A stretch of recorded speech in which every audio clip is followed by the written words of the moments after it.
আসসালামু আলাইকুম। থাম্বনেল দেখে যেটা চিন্তা করছেন যে পিনাকি কিভাবে অ্যাডভোকেট সাইফুল ইসলাম আলিফকে মারল, সেটা জানার আগে আপনাদেরকে একটু স্মরণ করিয়ে দেই। 2019 সালে ফেব্রুয়ারি বা মার্চ, এই সময়টাতে আমার ঠিক স্মরণ নাই, আমি একটা করেছিলাম, একটা ইসকন নিয়ে একটা পর্ব করেছিলাম। সেই ইসকনের পর্বটাতে দেখানো হয়েছিল যে ইসকন যে একটা জঙ্গি সংগঠন এবং এরা একত্রিত হচ্ছে, সংঘবদ্ধ হচ্ছে এবং এদের মূল টার্গেট হচ্ছে একটা বিশাল গণহত্যা চালানো। এটার জন্য তাদের অর্থ, তাদের ট্রান্সপোর্টেশন সুবিধা, তাদের অস্ত্র, তাদের সব ধরনের সুযোগ সুবিধা, এবং তারা যেটা করছিল সরকারি অফিসগুলোতে বড় বড় পদে যারা আছে তাদেরকে তারা টাকা পয়সা দিয়ে, নারী দিয়ে এইভাবে হাতে নিচ্ছিল। যে কারণে বিভিন্ন জায়গায় যখনই কোথাও কোনো আপনার এমনকি হিন্দুদের সাথেও তাদের বিভিন্ন মন্দির দখল নিয়ে গ্যাঞ্জাম হয়েছে, সেই গ্যাঞ্জামগুলোতেও দেখা গেছে ইসকনের সংখ্যা কম কিন্তু পুলিশ প্রশাসন সবসময় তাদের পক্ষে দাঁড়িয়েছে, যে কারণে তাদের সাথে পারা যায়নি। তো ওই সময় কিছু কিছু বিশেষজ্ঞ আছে, সেই বিশেষজ্ঞদের নাম বলতে চাই না, ঝামেলা আর বাধাইতে চাই না, কারণ 5 বছর অনেক যন্ত্রণা সহ্য করে আসছি, তো একটু শান্তিতে থাকতে চাই। হ্যাঁ, তো তারা বলেছিল ইসকন নাকি একটা তাবলিগ সংগঠনের মতো, এরা তাবলিগের মতো গান টান গায়, হ্যাঁ, এরা কৃষ্ণ ভাবনা করে, তো এটাই হচ্ছে তাদের মূল কাজ। এখন দেখেন বাংলাদেশের সবচেয়ে বিস্ফোরা হয়ে দাঁড়িয়েছে ইসকন।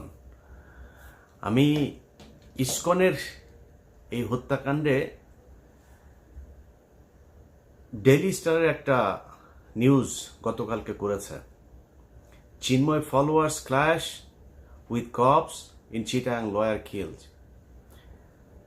এটা হচ্ছে ডেইলি স্টারের সংবাদ। আর প্রথম আলো নিউজ করেছে, সময় নিউজ করেছে, চট্টগ্রামে আইনজীবীকে হিন্দু ভেবে হত্যা করলো দুষ্কৃতিকারীরা। বুঝছেন তো, হিন্দু ভেবে কারা হত্যা করেছে, তার মানে মুসলমানরা হত্যা করেছে। তো সমস্যাটা এইখানেই। এখনো পর্যন্ত এই গণমাধ্যমকে কিছুই করা হয় নাই, গণমাধ্যমে কিছুই হয় নাই। সময় টেলিভিশনের সাকি এখানে এখন পর্যন্ত তাদের হয়ে কাজ করে। কমল দে এখনো পর্যন্ত, এই যে নিউজের সাথেও সম্ভবত কমল দে জড়িত আছে, সে ওইখানে এই নিউজ করেছে, সময় টেলিভিশনে কালকে থেকে যাচ্ছে। এখন এটা বিচার করবে কে? আপনাদের গত 2 দিন ধরে দেখছি যে সবাই পিনাকির পেছনে লেগেছে, কারণ পিনাকি হচ্ছে ওই যে প্রথম আলোর সামনে গিয়ে গরু জবাই করেছে, এটার জন্য। পিনাকির অতীত, পিনাকি গণজাগরণ মঞ্চের সাথে ছিল, পিনাকি অনেক বাম করেছে, পিনাকি হুজুরদের বিরুদ্ধে অনেক কথা বলেছে, জামাতের বিরুদ্ধে অনেক কথা বলেছে। পিনাকির প্রতি আপনার ক্ষোভ থাকুক, সন্দেহ থাকুক, কোনো সমস্যা নেই, কিন্তু পিনাকি যেটা করেছে এই গেল 2-3 বছরে, পিনাকির যে অবদান এইটুকু আপনাকে স্বীকার করতে হবে। আর প্রথম আলোর সামনে যেটা করেছে, প্রথম আলোর সামনে ওই সময় ডাকা ঠিক ছিল কিনা, ওই সময় দাড়ি টুপিওয়ালা লোকজনের যাওয়া ঠিক ছিল কিনা, এত এত ডর ভয় দেখায় না, লাভ নাই। এই দেশের যেই সব এই কুকুরের ছানাগুলো সুশীল সাইজা তারপরে এইসব বলে না, এই কুকুরের ছানাগুলো এই জুলাই আগস্ট মাসে রাস্তায় নামে নাই। এরা আজকে এসে যে চেয়ারে বসছে না, এই চেয়ারে বসা লোকজন এরা এখন দেখাচ্ছে যে আইন, হ্যাঁ, পত্রিকার সামনে যা এই করা যাবে না। পত্রিকার সামনে এখানে নিউ ইয়র্ক টাইমস, তারপরে এখানে CNN, BBC সব কিছুর সামনেই প্রোটেস্ট করে মানুষ। তো প্রোটেস্ট করা যাবে না কিছুর জন্য? ওইখানে যা প্রথম আলোর বিরুদ্ধে কিছু বলে না, প্রথম আলোর কারোর ধরে টান দেয় নাই তো। প্রথম আলোর সামনে গিয়েছে, তারা গরু জবাই করে তারপরে মাংস খাবে, চলে যাবে। এই আন্দোলন এরকম হওয়া উচিত ছিল কি না ছিল সেটা নিয়ে আপনার অবজারভেশন থাকতে পারে, কিন্তু পিনাকি যেটা করেছে সেটা করার পরে সেই লোকগুলো গিয়েছে, তাদেরকে মারধর করা হয়েছে, মারধর করার পরে তারপরে নিয়ে আবার আটকে রাখা হয়েছে। প্রথম আলোর বিরুদ্ধে কি করা হয়েছে? ওই লোকগুলির অপরাধ কি ছিল? সেখানে গরু জবাই করতে গিয়েছে, এটাই অপরাধ। কিন্তু এই প্রথম আলো এই গেল 15 বছরে অন্তত 1500 মানুষকে অন্তত তারা খুন করেছে। অন্তত এখন পর্যন্ত জেলখানায় আপনার কি কোনো অনুমান আছে কত হাজার আলেম আটক আছে? যেই কয়জন আলম বের হয়েছে সেই কয়জন আলেমরা নিজেরাও এদের নাম টাম বলে না। এদের ব্যাপারে আমার মনে হয় ওনাদের কোনো চিন্তা ভাবনা আছে কিনা সেটাও জানি না। আমি ইলিয়াস, আমার কথা আপনাদেরকে বলে রাখি, আমি ইলিয়াস অ্যাটর্নি জেনারেল পর্যন্ত যায় যদি একটা তদবির করি, ওনার কাছে যদি একটা উপকার চাই, উনি যদি আমাকে একটা উপকার করে, সেই উপকার দিয়ে অন্তত 20 কোটি টাকা আমি ইনকাম করতে পারি। আমি ইলিয়াস করি না। অ্যাটর্নি জেনারেলের কাছে যায় জিজ্ঞেস করেন, যতবার তাকে ফোন করেছি এই রাষ্ট্রের জন্য ফোন করেছি, এই আলেমদের ছাড়ানোর জন্য ফোন করেছি, বাবুল আক্তারের কথা বলেছি, বিডিআর এর হত্যাকাণ্ডে যারা আছে তাদের কথা বলেছি, কোনোদিন পার্সোনাল কোনো ইন্টারেস্ট নিয়ে তার কাছে যায়নি। জিজ্ঞেস করেন যায়। তো উনি আইনের ভেতরে থেকে যতটুকু সম্ভব হয়েছে, কিন্তু আলেম যারা আছেন আপনারা তো তাদের সাথে জেল খেটে এসেছেন, দেখেন নাই তাদের কি অপরাধ। আসিফ নজরুল বলে যে এই ডিজিটাল নিরাপত্তা আইন, সে আমাকে ওই দিন ফোন করে বলছে যে আপনার এখন সমস্যা কি, আপনি চলে আসেন, আপনার শুনলাম পাসপোর্ট নিয়ে সমস্যা। আরে আসিফ নজরুল, আপনি আমার পাসপোর্ট নিয়ে উনি দেখবেন। আরে আসিফ নজরুল ভাই, আপনি আমার পাসপোর্ট নিয়ে দেখবেন, আপনি এসবি রে বলেন না, পাসপোর্ট অফিসে বলেন না, ওদের যদি বাপের ক্ষমতা থাকে আমার পাসপোর্ট আটকায় রাখতো, ওদের বললেন ক্ষমতা থাকে, উনি আমাকে এই হেল্প করতে চায়। আপনার কাছে এই হেল্প চাই না তো ভাই, আপনার কাছে জীবনে কোনোদিন কোনো পার্সোনাল ইন্টারেস্ট নিয়ে জীবনে ইলিয়াস যাবে না। কিন্তু আপনি এই যে আলেমরা এখন পর্যন্ত আটকে আছে, ডিজিটাল সিকিউরিটি অ্যাক্টেই অনেক আলেম আটক আছে, আপনার সেখানে ভূমিকা কি, আপনার পদক্ষেপ কি, আসলে কি কিছু নেওয়া হচ্ছে? কিছুই নেওয়া হচ্ছে না। এখন বালের এক আইন দেখাচ্ছে ওইখানে প্রথম আলোর সামনে যাওয়া যাবে না, ডেইলি স্টারের সামনে যাওয়া যাবে না, কালবেলার সামনে যাওয়া যাবে না, হাজার হাজার পুলিশ আর্মি যায় সেখানে ভরে। আরে বেটা, তুই যে চেয়ারে বসছিস ওই চেয়ারটাই তো জোর করে দখল করে শেখ হাসিনা কি তোর কি ওইখানে বসাইছে? তুই নির্বাচন করে আসছিস, তুই কোন সংবিধানের কোন ধারায় তুই এই চেয়ারে বসছিস? তুই এখন ঈদ আইন দেখাস। এই দেশ বিপ্লবের মধ্যে আছে, বিপ্লব করে আদায় করতে হবে। গতকালকে সাইফুল ইসলাম আলিফকে সেখানে খুন করা হলো, গোয়েন্দা সংস্থা কি বাল ফালাইছে সেই জায়গায়। এই যে 33 আপনার ডিভিশনের যেই জিওসি, এই যে এখন জাহাঙ্গীর আলম ডিজিএফ এর চিফ, তার এখন তার কাজ কি, সে কি করছে? আসামিরা বাংলাদেশের ভেতরে এখন পর্যন্ত আছে, সে ধরছে না কেন? হত্যা মামলার আসামিরা ঘুরে বেড়ায়, তাদেরকে ধরা হয় না। কাজ কি আর্মির, সেনাবাহিনীর, গোয়েন্দা সংস্থার কাজটা কি? সাইফুল ইসলাম যে বের হলে ওকে মারবে জানে না? সামনেই তো ওরা ত্রিশূল নিয়ে দাঁড়ায় ছিল, এই খবর সেনাবাহিনীর কাছে ছিল না, মানলেন না কেন? পিনাকি যায় সেটা মারাইছে, তাইলে পিনাকির যেহেতু দোষ, তো পিনাকি এইখানে প্রথম আলোর সামনে বিশাল ঘটনা ঘটলো, ওইটাও পিনাকি দোষ করছে, এই জন্য এটা ঘটছে। যারা এই 2 দিন সুশীল বাক্য ছাড়লেন তারা এটা ঠেকাইতে পারেন নাই কেন? যেই দিনের ঘটনা, এই পিনাকির ওই ঘটনার পরে 5 জনকে ধরে নিয়ে গেল তেজগাঁ থানায়, সারা রাত তাদের বলা হলো সকালে ছেড়ে দিবে, সকালে বলছে যে তাদেরকে করে দিবে। আমি ওইখানে 3.5 ঘন্টা লাইনে ছিলাম। আমি বলেছিলাম যে তাদেরকে যতক্ষণ না ছাড়াবো, এটার জন্য যত খারাপ পরিস্থিতি তৈরি করা প্রয়োজন হয় সেটা করা হবে। তাহলে যদি নাকি না ছাড়তো তাহলে সেটা হইতো। তো ছাড়তে দেরি করলেন কেন? 3.5 ঘন্টা কেন আমার বসায় রাখলেন? 3.5 ঘন্টা পরে যায়, তারপরে ডিসি এসে সেটাকে সেই 5 জনকে ছাড়লেন। তার আগেই তো ছাড়তে পারতেন। এখন আপনারা চিন্তা করেন যে দেশের অবস্থা এই হয়ে যাবে, সেই হয়ে যাবে, তৃতীয় পক্ষ এখানে সুবিধা নেবে। তো তৃতীয় পক্ষ সুবিধা নিবে, ওই দিনই তো 3টা কলেজের মধ্যে মারামারি। সেই কলেজের ওগুলি গোয়েন্দা সংস্থা ঠেকাইতে পারে নাই কেন? সেগুলো ঠেকানো উচিত ছিল না? ইসকন এখনো পর্যন্ত যেগুলো করে, ইসকনের লোকজনদের ধরেন না কেন? এই যখন আমি এই ভিডিও বানাচ্ছি বাংলাদেশ সময় গভীর রাত, এই সময় পর্যন্ত শুনলাম যে তারা বিভিন্ন পাহাড় বিভিন্ন জায়গায় ইসকনের লোকজন জড়ো হয়ে তারা সমাবেশ করছে, তারা কিভাবে মুসলমানদের উপরে হামলা করা যাবে এইসব নিয়ে ঐক্যবদ্ধ হচ্ছে। তো এটা তো গোয়েন্দা সংস্থার কাজ, কিছু করছেন কি আপনারা? এখন প্রথম আলো, ডেইলি স্টার আর হচ্ছে গিয়া এইটা হচ্ছে বাংলাদেশের সবচাইতে সেন্সিটিভ জায়গা। এই যে ডেইলি স্টারের যে সংবাদ যে পুলিশ আর আইনজীবীদের এই ইসকনের নামও নেন, একটা জায়গায় ইসকনের নাম নেয়, ওই যে চিন্ময়ের নাম নিচ্ছে, চিন্ময়ের ফলোয়ার্সদের মধ্যে পুলিশের একটা সংঘর্ষ, সেখান থেকে একটা এই নিয়ে হাসপাতালে ভর্তি করেছে। হাসপাতালে ভর্তি করার পরে তারপরে ডাক্তার তাকে, কর্তব্যরত ফিজিশিয়ানস তাকে আপনার প্রোনাউন্স করছে যে হি ইজ ডেড। এখন এর বাইরে কোনো তথ্য তারা জানে না, তারা এইভাবে একটা মিস ইনফরমেশন মানুষের মধ্যে ছড়াই দিল। এটা তাদের সূক্ষ্মভাবে এইভাবে গত 15 বছর করেছে, এখনো করবে, সামনেও করবে। এদেরকে সুযোগ দেয়া যাবে না। যে যত বালের আইন মাইন যত বালচাল শিখান, কোনো সমস্যা নেই। ডেইলি স্টার, প্রথম আলো, আপনার এলাকায় যারা কিনা এদের এই যে পত্রিকার দেয় না, এদেরকে বলতে হবে এটা আমার মত প্রকাশের স্বাধীনতা। প্রথম আলো, ডেইলি স্টার যেমন মত প্রকাশ করে না, আমার মত প্রকাশের স্বাধীনতা। যে এরা হচ্ছে গিয়া অন্য দেশের এজেন্ট, এরা পত্রিকা না।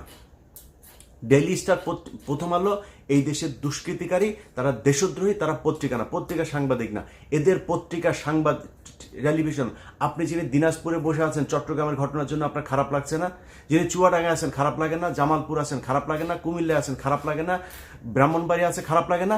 আপনি ওইটার জবাব নিতে চান, ওইটার প্রতিশোধ নিতে চান, আপনার এলাকায় বসে আপনি প্রতিশোধ নেবেন। প্রথম আলো, ডেইলি স্টার, কালবেলা এরা কোনো পত্রিকা না, এরা এই দেশের দুষ্কৃতিকারী। বিপ্লব চলছে, বিপ্লবের মাধ্যমে সেটাকে মোকাবেলা করতে হবে। আইনগতভাবে যদি মোকাবেলা করতো তাহলে সরকার এতদিনে করতো, কোনো কিছুই করে নাই। এবং প্রথম আলো, ডেইলি স্টার, তার লোকজন সব ইউনুস সরকারের পিছনে আশপাশে বসায় রাখছে। ডক্টর মোহাম্মদ ইউনুস তো কাউকে চেনেও না ঠিক মতো। তো উনি মনে করছেন ভালো মানুষ, উনি মনে করছেন ও এই দক্ষ মানুষ, পড়াশোনা করেছে, ভালো বোধহয় ইয়ে করবে। কিন্তু এই যে পড়াশোনার পাশাপাশি যে সে যে প্রথম আলোতে কোচিং করেছে, এই দিল্লিতে গিয়ে কোচিং করেছে, সেটা তার ডক্টর মোহাম্মদ ইউনুস জানে না। তো তাদেরকে নিয়ে বসায় রেখেছে, তারা তাদের মতো করে কাজ করছে। অতএব আইনগতভাবে প্রথম আলো, ডেইলি স্টার এদের বিরুদ্ধে এরা কিছু করবে না। আমি একটা ডকুমেন্টারি তৈরি করলাম, সব দেখাইলাম সেইখানে, তারপরে ওইটার পক্ষে কোনো ব্যবস্থা তো নাই। ওনারা উপরের লেভেলে সবাই বসে বসে প্রথম আলোর পক্ষে করে, আপনার ফেসবুকে পোস্ট করে, মানে আমার নিয়েও কিছু বলে না, ডকুমেন্ট নিয়েও কিছু বলে না, প্রথম আলোর পক্ষে পোস্ট করে। এই যেটার জন্য এই যে গেল কয়দিন ধরে আপনার এই 2 দিন আগেও ধরেন এই যে স্বামীর সাথে যেটা হইলো আমার, সে এখানে পোস্ট করেছে আরেক, হ্যাঁ, মানে ওরা ইসকন নিয়ে এর আগেই করেছে। এই গ্রুপ, এই যে শাহেদ আলম, তসলিম এই যে গ্রুপটা আছে না, এরা ইসকনের পক্ষে এসে তারপরে দিল। তসলিম, তোর না ইসকন না বলছিলি যে তুই এরা নাকি খুব করে, আপনার তোর ওই যে মানে খুব নিরীহ টাইপের ধর্ম পালন করে, তুই বিশাল আকারে এক বিশ্লেষণ করছিলি। আমি বলছিলাম যে ওরা সরকারি কর্মচারীদেরকে টাকা দেওয়া কিনছে এবং এইভাবে বিভিন্ন জায়গায় লোকজন বাড়াচ্ছে। সেটা ঘটলো আজকে ঘটেছে। অতএব তুই সেদিন ঠিক ছিলি না, আমি ঠিক ছিলাম। এইভাবে আপনার বিভিন্ন সময় এই তথ্য সন্ত্রাসের মাধ্যমে এইসব সাংবাদিক পরিচয় দিয়ে, সংবাদপত্র পরিচয় দিয়ে, এইসব পরিচয় দিয়ে এটা চলতেই থাকবে। অথবা আপনাদের কাছে অনুরোধ, আপনার এলাকায় যে এই প্রথম আলো, ডেইলি স্টার, দিল্লির যে আছে, এদেরকে যারা নিয়ে যাবে তাদেরকে আপনাদের মত প্রকাশের স্বাধীনতা প্রকাশ করতে হবে তাদের সামনে গিয়া। এই সাইকেলে করে, মোটর সাইকেলে করে আপনার বাড়িতে গিয়ে পত্রিকা দিয়ে আসে না, যারা কিনা ওইখানে এজেন্ট আছে না, তাদের কাছে যে আপনাদের মত প্রকাশের স্বাধীনতা প্রকাশ করতে হবে, যা বলার সেটা বুঝা নিয়ে। অতএব এখন এই সাইফুল ইসলাম আলিফের যে হত্যাকাণ্ড, এই হত্যাকাণ্ড নিয়ে আসলে মানে প্রথম আলো, ডেইলি স্টার সহ এই পত্রিকায় সুশীল মার্কা যারা বসে আছে না, এখানে ভাই সবই বেশিরভাগই ওদের লোকজন। সো আপনার এখন হয়তো একটা পরিস্থিতির কারণে একটু চুপ হয়ে আছে, তারপরে সবল দিচ্ছে, মাঝে মধ্যেই ফোঁস করে উঠছে। এই ডেইলি স্টারে এটা হচ্ছে তার আর একটা প্রমাণ। তো আমরা কিছু বলার নাই, এই দেশে মুসলমানরা এখন সংখ্যালঘু। আমরা মানে এমন একটা অবস্থায় আছি, আসলে মানে এই দেশে আমাদের থাকাটা খুব কষ্টকর হয়ে যাবে, খুব ঝুঁকিপূর্ণ একটা জায়গার মধ্যে আছে। কারণ ওরা সবাই চায় এই দেশটা ভারত নিয়ে নেক, ভারতের সাথে মার্চ করুক। এই হিন্দুদের সাথে আবার বুদ্ধিজীবীরা, সুশীলরা, এখন যারা সরকারে বসেছে, এদের ভেতরেও মানে আমার মনে হয় ডক্টর মোহাম্মদ ইউনুস বাদে এখানে যারা আছে প্রায় সব কয়টাই এইটাই চায়। তো এটা চাইলে আমরা এটা করে এটার কেমনে কি করব বলেন? কিছু করার আছে, করণীয় আছে আমাদের? কিছুই করণীয় নাই। তো যার যা করার, যে যেভাবে চিন্তা করেন, সংঘবদ্ধ থাকেন।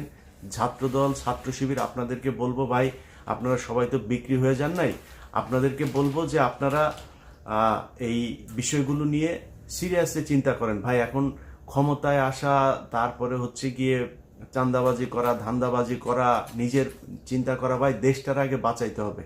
এই দেশটার জন্য যদি প্রয়োজন হয়, আবারও বলে নিচ্ছি, এখন তো আমার দেশে গেলে সমস্যা নাই, যদি প্রয়োজনে আপনারা যদি সেরকম কোনো পরিস্থিতি মনে করেন যে দেশে হচ্ছে, ভারতের সাথে যুদ্ধ করতে হবে, আমি আপনাদেরকে কথা দিলাম, আমি ইলিয়াস হোসেন ফার্স্ট পারসন বুকে গুলি নেওয়ার জন্য দেশে ফিরে আসবো ইনশাল্লাহ। কোনো সুবিধা নেওয়ার জন্য আসবো না। যদি গুলি নেওয়ার সেই পরিস্থিতি তৈরি হয়, ইনশাল্লাহ প্লেনে চড়বো। অতএব আপনাদের কাছে অনুরোধ, রাজনীতি করেন, যা করেন, যেইভাবে করেন, ভাই দেশটা খুব সমস্যার ভেতরে আছে। এই দেশের বিপ্লবটা শেষ হয় এবং অনেক কিছু এখন পর্যন্ত করতে হবে, সেটা বিপ্লবের মাধ্যমেই। আপনাদেরকে এর আগের বার বলেছি যে এই যে আপনার ছায়ানট, তারপরে উদিচি, এগুলো আছে না, এরা এই যে শিল্পকলা একাডেমির করে দখল করে রাখছে। আমি জানি না সেটার অবস্থা কি। আপনাদের কাছে অনুরোধ ভাই, এই যে কলরব আছেন, সাইমন শিল্পগোষ্ঠী আছেন, আরও অনেক জামাত শিবিরের অনেক প্রতিষ্ঠান আছে, কওমিদের অনেক প্রতিষ্ঠান আছে, আপনারা যায় সেগুলো ভাই দখল করবেন। আপনাদের নাটক চলবে, আপনাদের গান চলবে, আপনারা সিনেমা বানাবেন, এগুলো চলবে। সো তারা যদি করতে যায় তারা তাদের মতো করুক, আপনাদের সময় দিয়ে তারপরে তাদের করতে হবে। শুধু তারা সেটা দখল করে রাখবে, এটা হবে না। বিপ্লবের অনেক কিছু ভাই দখল করে নিতে হবে। এখনো পর্যন্ত আইনগতভাবে এই সুশীলদের হাতে নেবেন। এই সুশীল কুকুরের ছানারা, এরা জীবনে আপনাদের কথা বলবে না, আমাদের কথা বলবে না। যারা জীবন দিয়েছে তারা এই সুশীল না, তারা এখানে কোনো চেয়ারও পায় নাই, তারা কিছুই পায় নাই। একমাত্র এই নাহিদ আর আসিফ দুইজন এখানে আছে, দুইজন তারপরে খুবই সংখ্যালঘু প্রজাতির হয়ে আছেন। আসিফ যেসব কথাবার্তা বলেন সেসব কথাবার্তা বলার পরে তাকে আবার নানানভাবে থ্রেট দেওয়া হয়, এটা বলা যাবে না, ওইটা বলা যাবে না। নাহিদ তো এমনি চুপচাপ থাকে, একটু যেটুকুই করতে চায় সেইটুকুও মনে করেন তাকে বাধা দেওয়া হয়, এই দোষ ওই দোষ নানান কিছু করে তাদেরকেও কোণঠাসা করার চেষ্টা করা হচ্ছে। তো বিপ্লবের যেই মানে চরিত্র সেটা আসলে সরকার ধারণ করে না, যে কারণে এখনো বাইরে থেকে ফোর্সগুলি আপনাদেরকে ভাই এই বিপ্লবের সমাপ্তিটা করতে হবে, পরবর্তী যা করা সেটা করতে হবে। সবাই ভালো থাকবেন, আল্লাহ হাফেজ।